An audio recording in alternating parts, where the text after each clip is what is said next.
Nilipofika kwa mjumbe sikumkuta. Nikamkuta mkewe yuko kibarazani. Nikamwambia, "Mama mjumbe, twende kwangu kule, kuna watu wanauana."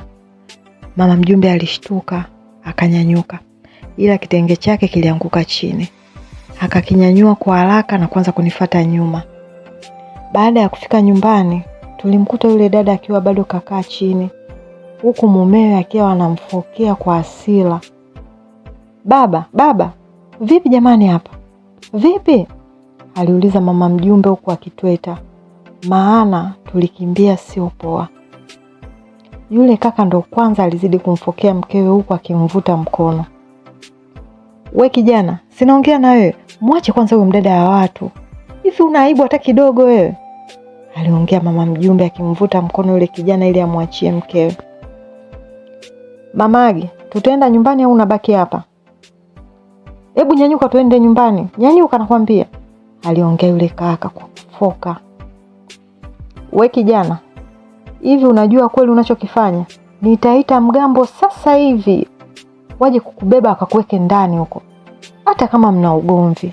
Ndio unampiga hivi mkeo kweli?"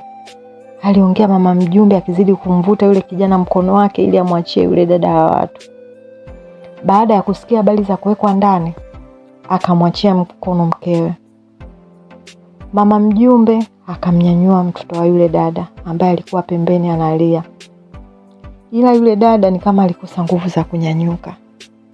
Nilijaribu kumtazama kuona kama labda alipoanguka kuna sehemu alipasuka, ila sikuona damu yoyote. Zaidi tu nilipogusa mkono wake wa kulia, alikunja uso kwa maumivu makali. "Sasa nawaambiaje? Kaeni naye. Mimi naondoka na asirudi kwangu nawaambia," aliongea mume wa yule dada na kuondoka kwa hasira. Nikabaki mimi, mama mjumbe, yule dada na mtoto wake. "Ngoja nimpigie simu Shabani," aliongea mama mjumbe huku akijipapasa kuona kama yupo na simu. Kumbe simu alisahau nyumbani kwake. Ikabidi arudi tena nyumbani kwake. Nikabaki mimi na yule dada. Alikuwa amelala tu chini vile vile. Kwa afya yake ilivyo, nilijua tu asingeweza kuhimili ule mtama mkali namna ile. Na bado jana waligombana, haijulikani hata waligombana kiasi gani. Nilibaki nikimwangalia yule dada kwa huruma mpaka mama mjumbe aliporudi, huku akiwa ameongozana na bodaboda mbili. Mmoja alipanda yeye na yule dada, nyingine nilipanda mimi na mtoto wa yule dada. Safari yetu ilishia dispensary ambayo haikuwa mbali na hapo. Lakini kabla hajaingia ndani ili apate matibabu, nilimuomba namba ya ndugu yake. Akanipa namba ya dada yake. Hakuwa dada yake kabisa kwa alivyosema. Alikuwa dada yake ambaye alimpokea baada ya yeye kutoka huko kijijini kwao. Kweli akanipa namba, nikaipiga ile namba alionipa.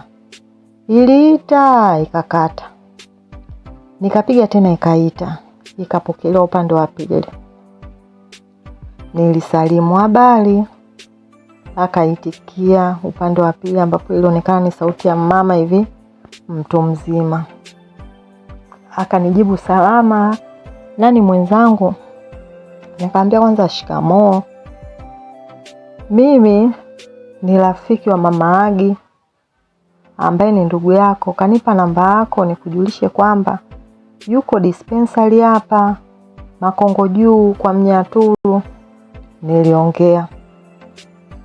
Akanijibu, "Sawa, nakuja sasa hivi hapo." Aliongea na kukata simu.